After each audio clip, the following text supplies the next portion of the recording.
So this is it. We're off to the bell tower to go start the thing. The gala. There's gonna be fireworks, even though the fireworks are like 200 years old. I don't know if they'd still work after all that. I'm sure mold hasn't ruined any of them. And there's gonna be music, even though all the equipment should be torn down. And apparently it's all located in the bell towers where it starts. Christine will be down here operating software to make sure that all the broken, dilapidated hardware is working efficiently. Yeah, it's gonna be great. I'm really looking forward to this gala thing. Although as I go along, I kinda start to notice that I'm all alone.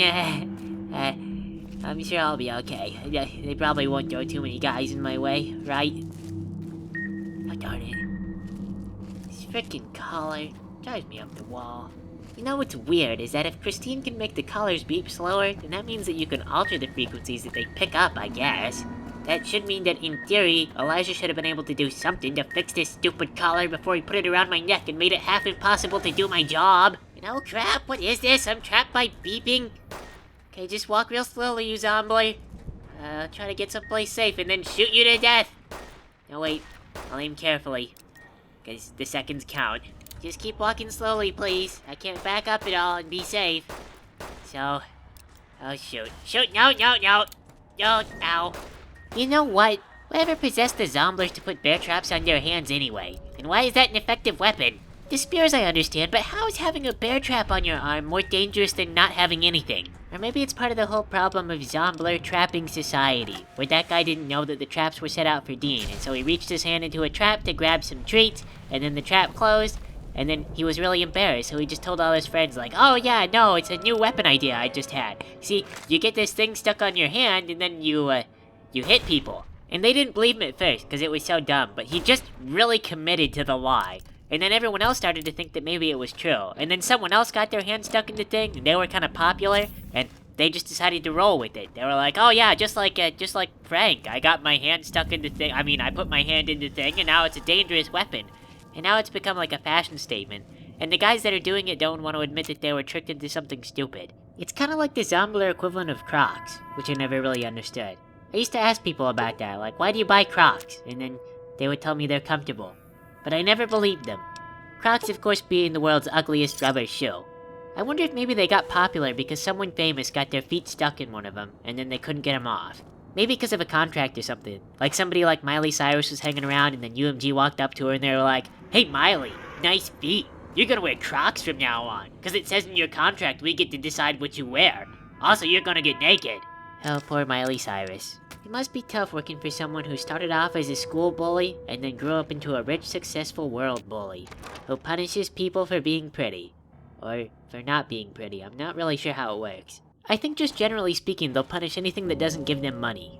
On that thought, I wonder if the zomblers have any kind of financial system. Do you think they pay each other when they invent a new trap? Do they have some kind of patent system? I'm kinda wondering now if maybe there are zomblers that are richer than all the other zomblers, and they own more bear traps. So like, you know, the other zomblers have to take out loans to get more bear traps.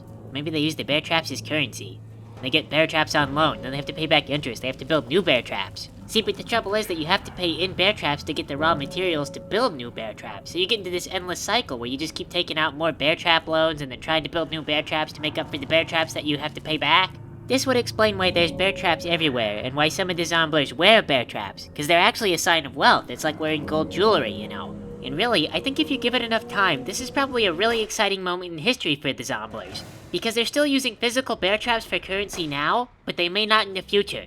The thing is, it's gotta be super inconvenient to always be wearing those things on your hands, or setting up 200 traps in your territory just to prove your physical wealth. But when you take out a bear trap loan, why not just write down the amount that you're owed and have the guy who owes you the loan sign it? Then you don't have to move all the bear traps around, which is especially inconvenient when you want to buy something else later. Then, once you start doing that, one especially clever zombler can go to one of his friends and say, hey, I tell you what, I'll just trade you this debt that I'm owed, and now you own the debt, and you can get those bear traps whenever you want. Pretty soon, anyone who owns bear traps recognizes the little slips of paper with the signatures on them as being worth real bear traps. Then they start standardizing the signature slips. You can just trade one of these things to anyone. They're just labeled, you know, no signatures required. You want 2 bear traps? Here's a 2 bear trap slip. Eventually you start trading them for other stuff too, not just bear traps. You use them for like masks, and for dirt, and for like whatever else the zomblers like. To be honest, I don't really know. I guess chemicals for the bombs, and maybe also spears? Like little spears and big spears? I don't know. I like to imagine that their money would have little pictures of Dean caught in traps and stuff. They would just keep on doing that until one day Dean either left the villa or they caught him. And then after that, young zomblers would be wondering who Dean was. They'd be like, who's this guy on the dollar? And then the old zomblers would be like, oh, that was from back in a time when being a zombler actually meant something. You used to take pride in being a zombler. It was all about catching this Dean guy, you know? He was elusive, a real wild catch. He's that guy we always used to sing songs about. But these days, it's all about zombler dollars and flexing Zombie King Craig's ego. Oh, excuse me, I mean about the election. To reinstate Zombler King Craig as the Zombler King again. Oh, what's that? He lives forever? Never gonna get dethroned? Oh great, good thing we have these elections. Too bad Zombler King Craig is the only one who has enough money to enter the race. But of course they never do anything about Zombie King Craig's corruption, because secretly they all hope that one day they'll have as much money as Zombie King Craig, even though he has all the money, and there's no way anyone else can actually have that money. Life is funny that way sometimes, and boy, this zombie has taken a lot of bullets to die. I mean, don't get me wrong, I feel bad about eliminating members of their proud society, but Dean makes it seem like there's billions of them beneath the street somewhere, living I don't even know where. I haven't seen a single manhole. And of course that makes me wonder what exactly Dean has been doing when he has to, you know, go to the restroom. Where's he going? I mean, does he bury it? Because it's gonna stack up somewhere. And how did they used to maintain the sewer lines before everyone was zomblers if they don't have any sewer line holes? Do they just flush an RC car down the toilet with a camera strapped on? Actually, that'd be pretty cool. So now I gotta think a lot about the civil structure though, because this place seems mostly flat, so when it rains, I bet the streets just flood. And people die. Wait, hang on. I think I've been up here already. Yep, got turned around during the fight. This is the living room I was just in. Oh well. Anyway though, so yeah, the zombies are probably like a bunch of poor wet cats, because they just get rained on, then they get drowned out, swept out of the city, then they have to pick themselves up, walk back in, all soggy. I don't know if their suits get full of water, because they're supposedly airtight. See, but this makes me think that when it rains, all the zombies fight with each other to clamber to the highest part of the town. Maybe Zombie King Craig gets to sit at the highest point, like all the way up in the bell tower. Actually, I think the casino itself is on top. Maybe they climb up on the roof of the casino. But of course you can see the casino from that fountain, so if Elijah had brought me here just after a heavy rainstorm, I would have seen a bunch of live bodies up on top of a building, all pushing each other for space and looking around the edge of the rooftop like a bunch of scared penguins. One finally works up the nerve to drop down, and a killer whale jumps up and grabs him, then his partner stays up on the roof and cries, and all the penguins shuffle in closer and they wait. It's a deceptively beautiful and tragic environment, the villa, with a great many trials for the zomblers. Oh my gosh, I don't care what Dean actually says, he is my best friend. That guy kicks butt. Bong. What is the classification for a villa? How do you know it's a villa? I think that a hamlet gets to be called a village once it builds itself a church. So, is that what a villa is? It's just Spanish for village? Bong. Oh, no. Who's ringing that bell? Is it one of the zombies? Oh, it's back again. What does the bell actually mean? My gosh, I don't know anything about church bells. Could mean a wedding. Do you think there's a zombler wedding? Oh, and I'm missing it. I gotta get to the church. I bet Sierra Madre zombler weddings are amazing. They probably dress up in white zombler outfits. Or they find white outfits to put over their zombler outfits. Then they exchange vows and it all sounds like... Nobody knows what it means, but it's the language of zombie love. Then they get to the part where they're like, if you have any objections, speak now or forever hold your peace. And a zombie bursts through the doors and throws a gas bomb into the room. It's not really an objection, you see, it's more of just a tradition. It might have been an objection the first time it happened, but from now on, it's just what they always do. It's like one of those superstition things. You know how everyone always says break a leg so that you don't actually break a leg? They make an objection so you don't actually have any objections, kinda. It's like saying, good luck, we hope that you married the gender that you were expecting, cause we don't know. But anyway, then they exchange bear traps, they clamp bear traps down on each other's arms, and that's it, they're married, they go home together. There's not really a whole lot of a honeymoon. Mostly they just go to a hotel somewhere in the villa, and they sit in silence. Maybe they touch each other a little bit, like on the shoulder or something. Zombie society is very conservative, of course. They both apologize after a bit of awkward groping, and then they get together and they try to build a nest out of bear traps, but that always ends in tragedy, and eventually they learn to just give up on that dream. Finally, together, they get everything in order, and they turn their efforts towards killing Dean.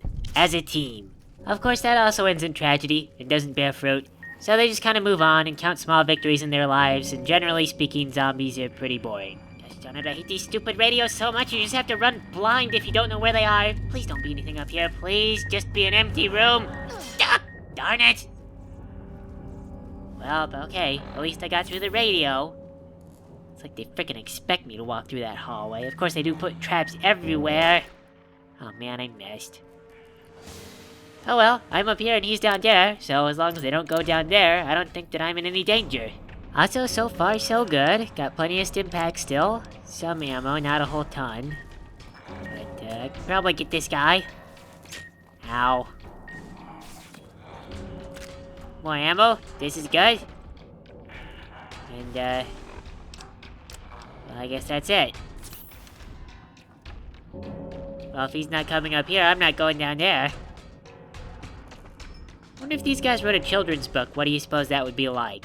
Like, what would the version of If You Give a Mouse a Cookie be like if Zomblers wrote it?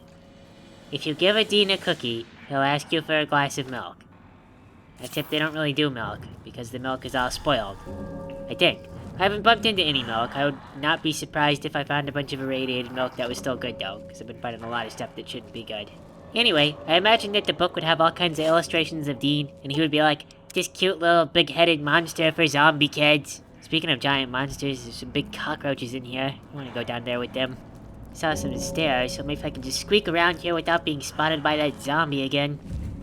Maybe I'll even risk standing and running up the stairs on my busted up legs. You'd think that running upstairs would hurt a lot when both your legs are broken, but it's not so bad. Some more chips laid out. This is a nice waiting room. Survived pretty well past 200 years. So frickin' yes! Frag mines in the waiting room? Whoever waited here was crazy. Kinda makes me worry about what it was they might have been waiting for. And, whatever kind of room this is, I see that there's some changing stuff up here. So maybe people changed up here? Well, there's some sexy sleepwear in this dresser. Don't need that. In fact, it only makes me feel more confused, because there's no beds in here. Oh, there's one. Well, okay. Maybe a lady lives in this room. A crazy lady with frag mines. Woman's gotta know how to take care of herself whenever she has gentleman callers.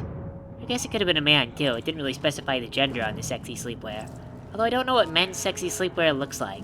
Like maybe just boxer shorts, but made out of silky stuff. And camo printing, too. In case he needs to go out in the woods and kill a buck. Because that's what a man does. Really, I think that when you're a man, you just try whatever looks, I don't know, decent. And if your wife laughs, it was the wrong choice. Well, I don't know, I guess it depends. Maybe if she really likes it when you're funny, then you go with that.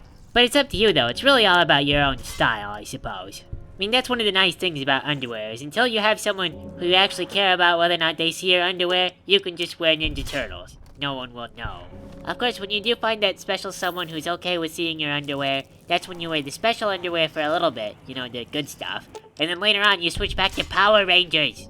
Then it's too late. They can't get rid of you. You can't go back to the store. There's no refunds on the time investment, you're like a car. They could get rid of you, but it's really just a pain in the butt and it takes forever. Oh, cool. Somebody left this in the bathroom. This is good. I'm glad it didn't get ruined from being in the bathroom for 200 years. Seems like they just don't build stuff to last like this anymore. But anyway though, yeah, being a human being is even more tricky than being a car, because you gotta think, a car doesn't come to your door every week or so to beg to take it back. And oh yeah, sure, you promise you'll never wear the Power Rangers underwear again. This time things are different. Just let me come back in. But it's a lie. You go right back to that Power Rangers in a week or two. You can't help it. You can't change who you are deep down. That's just life. And on that note, there are probably some zombies in this town who died while wearing those Power Rangers underwear. And now they walk the rest of eternity with that knowledge. It is their unliving burden. Thanks for playing with me, everybody.